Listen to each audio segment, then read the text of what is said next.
Então, uma boa tarde a todos. Que a paz do Mestre Jesus esteja a nos envolver. A nossa reflexão de hoje será sobre os milagres de Jesus.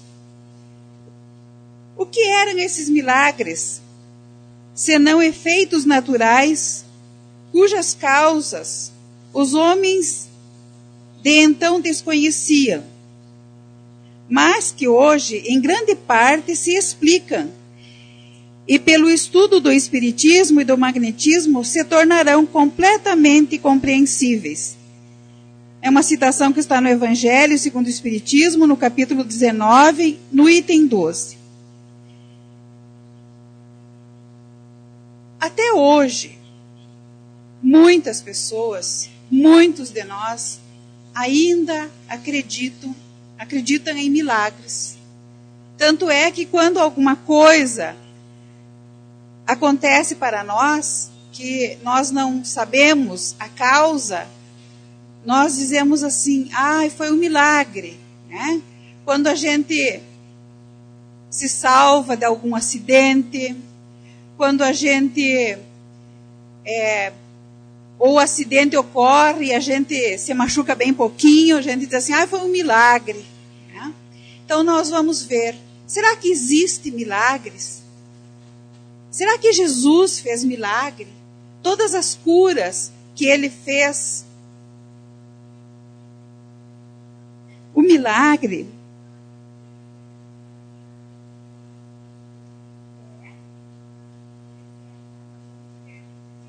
existe mesmo, né? Então, assim, diz assim, em sua acepção etimológica, milagre significa coisa admirável, extraordinária.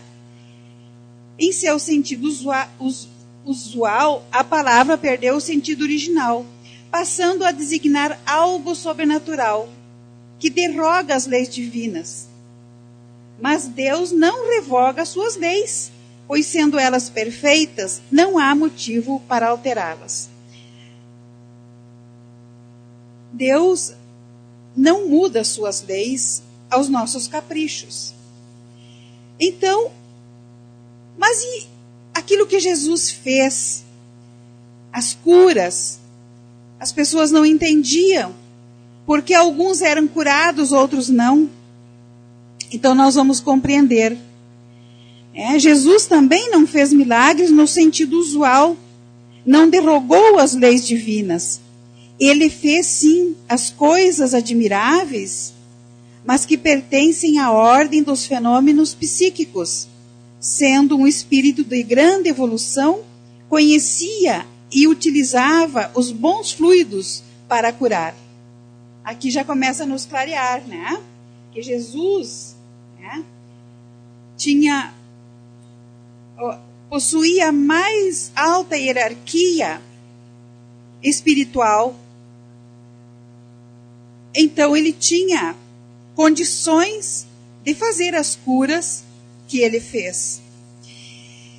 A professora deu um trabalho na escola para que as suas alunas fizessem uma pesquisa sobre os milagres de Jesus. E duas meninas muito aplicadas, elas fizeram a pesquisa. A Mônica e a Antônia. E elas prepararam a pesquisa, mas elas não estavam ainda satisfeitas com o que elas haviam pesquisado. Elas não tinham entendido como é que se davam os milagres que Jesus fazia, as curas. E elas então lembraram, né? Como é que as pessoas não conseguem realizar curas como as feitas por Jesus? Indagou uma das meninas, a Mônica. E então elas lembraram, né, que a Antônia tinha uma tia que era uma farmacêutica, que era bioquímica. E ela lembrou que essa tia já havia ajudado elas a fazerem outros temas. E a Antônia então disse assim, vamos procurar a tia Amália ela é evangelizadora espírita, e numa oportunidade ela já havia trabalhado, né, já havia ajudado nós a fazer outro trabalho da escola. Vamos lá até a tia Amália, que ela vai nos ajudar. Quem sabe se ela consegue explicar para nós, né, por que é que as pessoas não conseguem realizar as curas como Jesus. Encontraram então a tia Amália, que era trabalhadora de uma farmácia de manipulação, formada em química. Enquanto elas falavam de suas dúvidas, a tia manipulava ali na sua frente, né, um tubo de ensaio. E de repente, sem dizer nada, sem avisar as meninas, a tia derramou um líquido cor-de-rosa no seu avental, bem branquinho. E as meninas ficaram impressionadas, né? As meninas levaram um susto. A tia manchar o uniforme tão limpinho. E se perguntaram por que será que ela havia feito aquilo, de manchar seu avental de cor-de-rosa. E a Amália, né, ao invés de explicar o ocorrido, ela apenas disse assim: Jesus não realizou milagres? E as gurias ficaram indignadas. Ah, mas então ela sabe sobre os milagres e ela vai nos explicar. E as garotas se olharam. O que estaria acontecendo com a tia Amália? Primeiro o líquido rosa no avental e agora essa afirmação. A tia Amália sabe muita coisa, com certeza. Então a Amália, né, falou: milagre é um acontecimento extraordinário, que vai contra as leis de Deus. Antigamente as pessoas não tinham os conhecimentos que temos hoje e entendiam como milagres as curas e os fenômenos extraordinários realizados por Jesus, porque não conseguiam explicar de outra maneira. E as meninas ali, com os olhinhos arregalados, querendo saber mais, o que será que ela iria explicar, então, sobre os milagres. Então, como explicar as curas feitas por Jesus? Quis saber Antônia. Jesus curou pessoas, afastou espíritos perturbadores, fez profecias. A tia explicou tudo isso para as meninas. E elas já haviam lido isso. E aí que pairava a dúvida delas. Mas como ele fazia isso? Ele também usou a telepatia, que é a transmissão do pensamento à distância. E a clarividência, ou seja, ver sem usar os olhos físicos. Quem estuda a doutrina espírita já ouviu falar na dupla vista, né? Que a gente enxerga sem ser com os olhos físicos, né? Fez tudo isso manipulando energias através de seu pensamento e vontade, porque é um espírito superior e tem conhecimentos que os homens daquela época não tinham. Aqui já começou a clarear para elas. Então, fez tudo isso manipulando energias.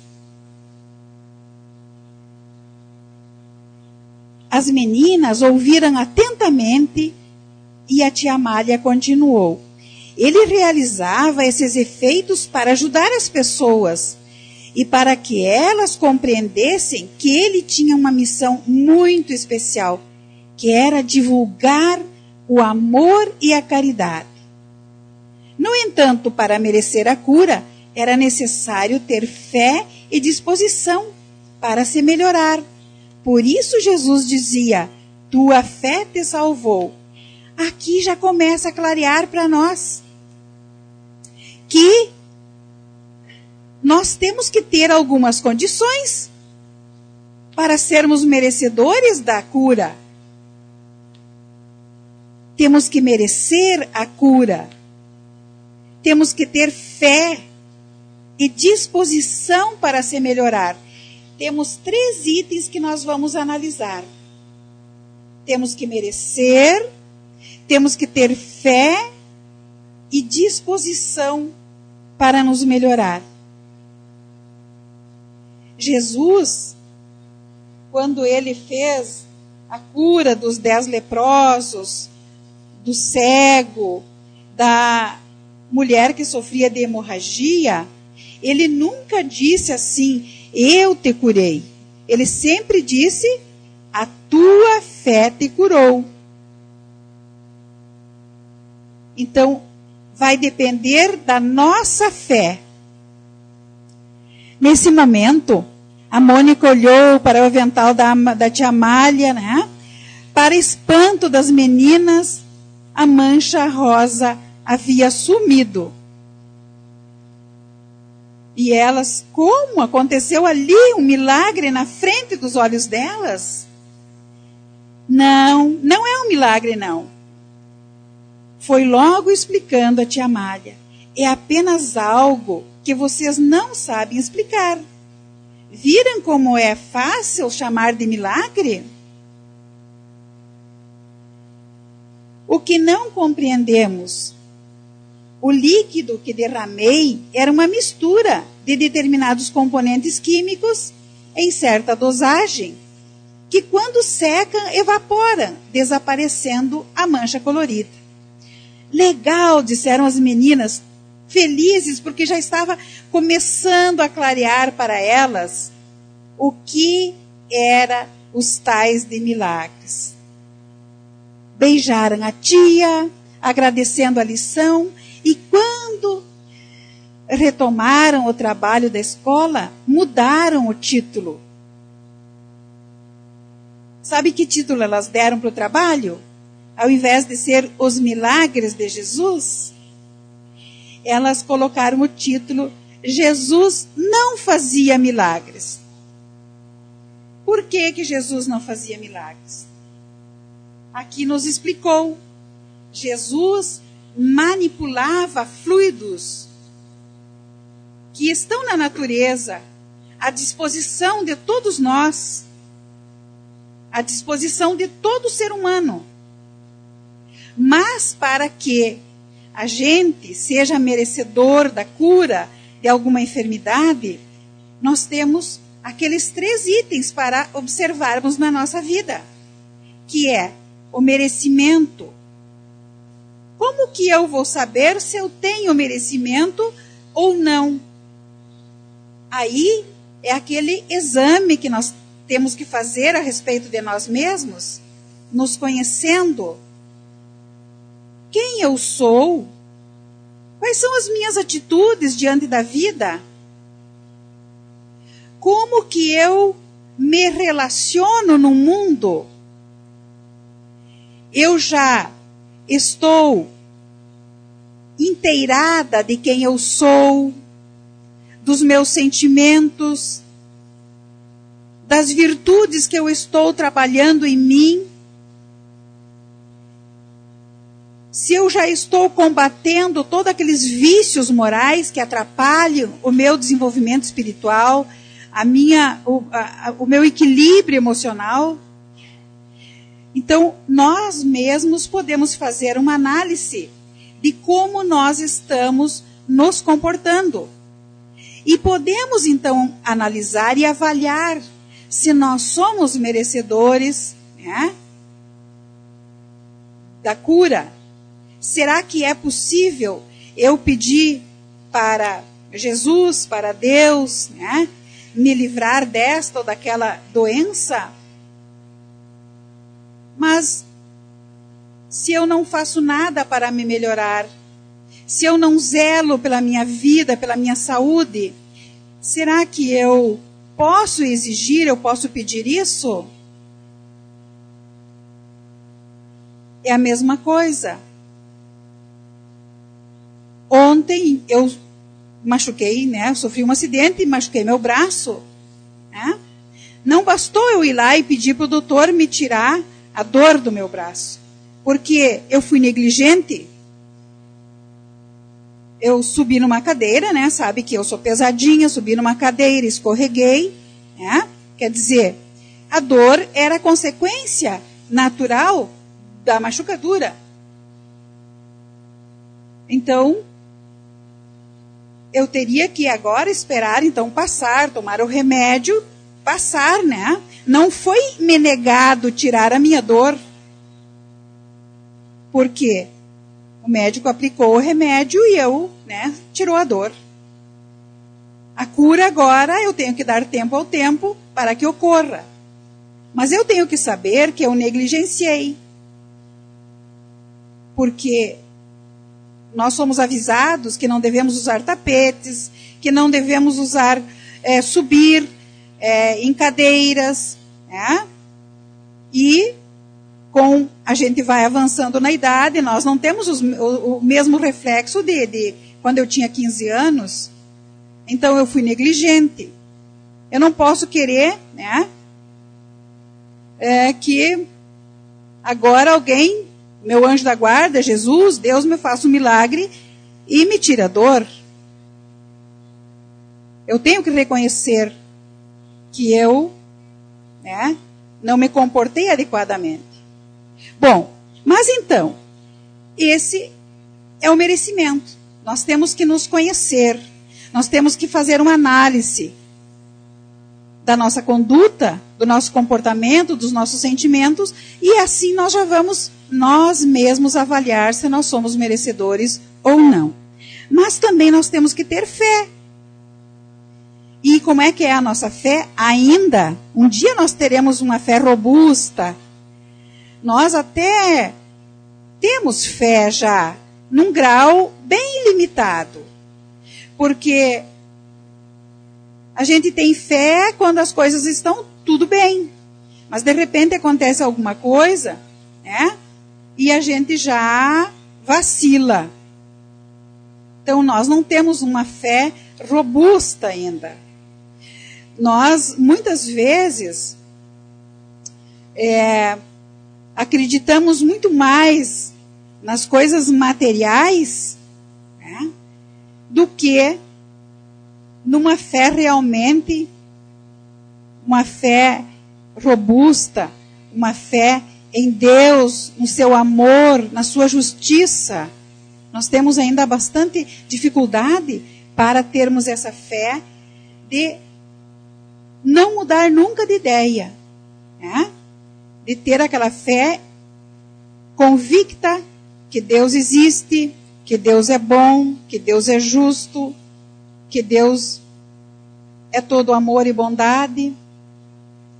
Esta é a fé robusta, né? E temos que ter ações também. As nossas ações têm que ser condizentes com a fé. Os cuidados que temos que ter com a vida, com a saúde. Então, para podermos dizer que temos uma fé bem robusta, né? O que mais que nós temos que ter é vontade. Vontade. Vontade de sermos melhores. Temos que ter vontade de fazer a nossa reforma íntima. Temos que ter vontade de realmente cuidar da nossa vida como um todo, da parte física, material da nossa existência, mas principalmente, né, e indiscutivelmente nós temos que cuidar da nossa vida espiritual, do espírito imortal que somos. Nós estamos aqui numa passagem, por quanto tempo não se sabe. E temos que estar sempre preparados para a nossa volta ao mundo espiritual. Quando menos a gente espera, a gente é chamado. Então nós temos que ter esse cuidado e temos que ter essa vontade firme de nos modificarmos, de estarmos mais atentos para a nossa vida. Então as coisas saudáveis irão acontecer para nós. E nós vamos ver que nós não precisamos esperar por um milagre, mas que nós podemos esperar a ajuda da espiritualidade nas nossas fraquezas, quando nós realmente estamos imbuídos desta vontade de nos melhorarmos. Aí a vida começa a ficar mais fácil, mais plena, e às vezes a gente diz assim, eu acho que aconteceu um milagre para mim, porque antes eu era tão raivosa, tão braba, eu era tão angustiada, e hoje não tenho mais isso. Será que aconteceu um milagre, ou você que se transformou intimamente? Quando nós nos transformamos intimamente para melhor, nós sentimos uma paz, nós sentimos uma alegria, que às vezes a gente não consegue explicar e acha que é um milagre. Mas não é milagre, é o resultado das nossas ações no bem. E todos nós podemos experimentar esta sensação. Todos nós.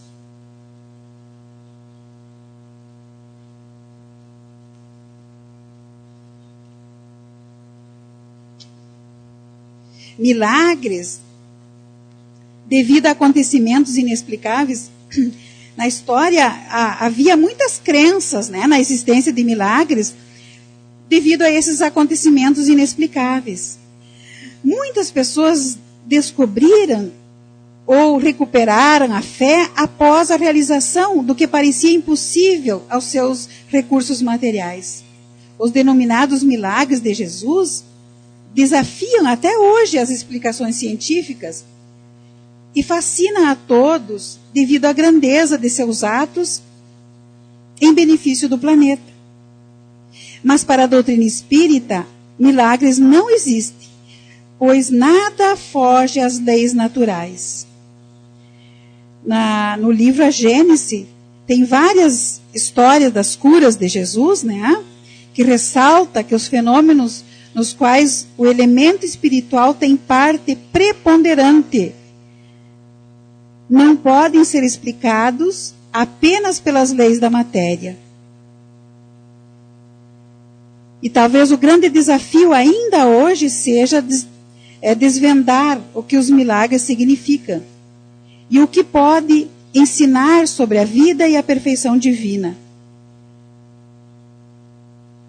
Quanto às curas, o Mestre realizou inúmeras curas, renovações espirituais, que não devem ser consideradas milagres, mas resultantes de suas faculdades mediúnicas, em virtude de sua elevada hierarquia espiritual.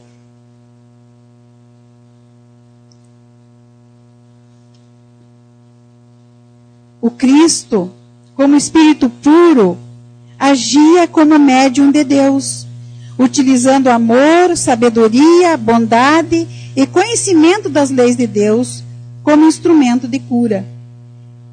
Ele dizia, ao curar, quando ele curou os leprosos, os 10 leprosos, ao paralítico, aos cegos, ele sempre dizia, a tua fé te salvou. Ele referia-se à fé como força atrativa, que torna o doente receptivo aos fluidos curadores, e alertava, vá e não peques mais, para que não te suceda coisa pior. Lembrando que somente através do equilíbrio espiritual, da mudança de atitudes, é que obteremos a verdadeira cura, a cura de nossas mazelas espirituais. Vá e não peques mais, para que não te suceda coisa pior. Ele nunca disse assim, continue me seguindo, acreditando em mim, que você nunca mais vai ficar doente. Não, ele colocava para a pessoa a responsabilidade da nossa mudança íntima, da vigilância das nossas atitudes. Ele não prometeu cura miraculosa, mas que dependia da nossa melhora íntima, das nossas atitudes, dos nossos pensamentos. O maior dos milagres que Jesus fez, aquele que atesta verdadeiramente a sua superioridade, é a revolução que seus ensinos operaram no mundo, apesar da exiguidade dos seus meios de ação. O maior milagre que Jesus fez e trouxe ao mundo são revelar a sua superioridade moral. E ele veio nos dizer que nós também podemos atingir este grau de superioridade moral. Um dia atingiremos. Então que nós possamos, a cada encarnação nossa, a cada momento da nossa vida, a cada atitude nossa, nós pensarmos que nós estamos neste caminho também de atingirmos a perfeição. Nós também um dia atingiremos este grau de perfeição, então não sofreremos mais, não teremos mais dores e ranger de dentes. Mas isso não é por decreto, isso é por esforço, por muito esforço da nossa parte, para superarmos as nossas dificuldades. Que dificuldades são essas que nós temos?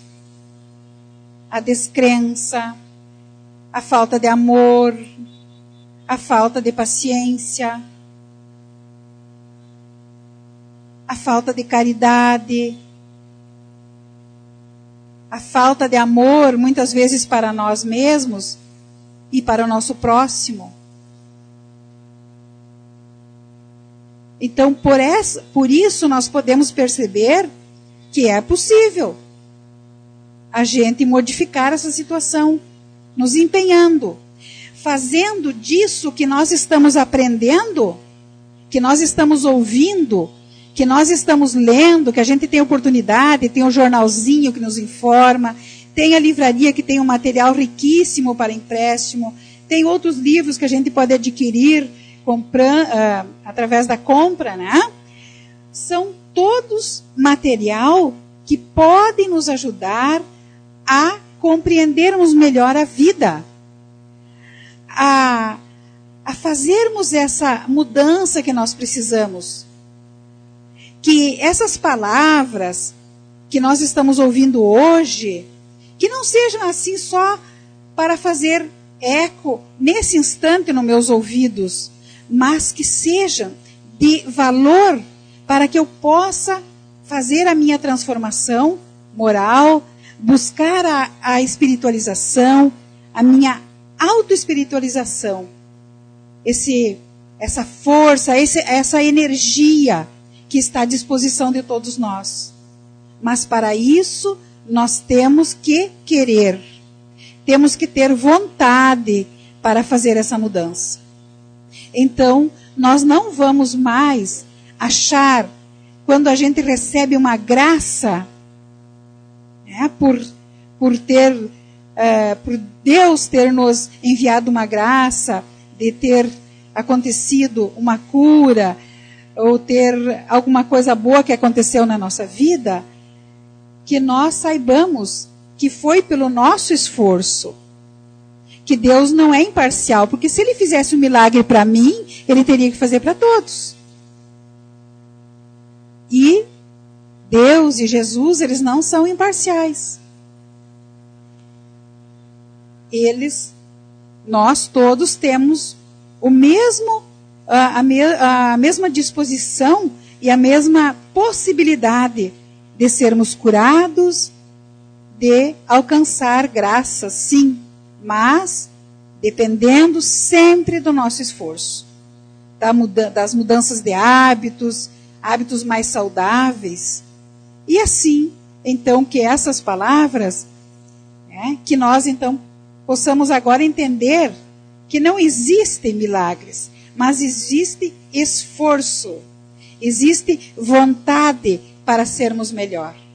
Que a paz do Mestre Jesus continue a nos amparar, os benfeitores espirituais a nos orientar, e que nós possamos aceitar esta ajuda, aceitar estas intuições e fazer a nossa reforma interior.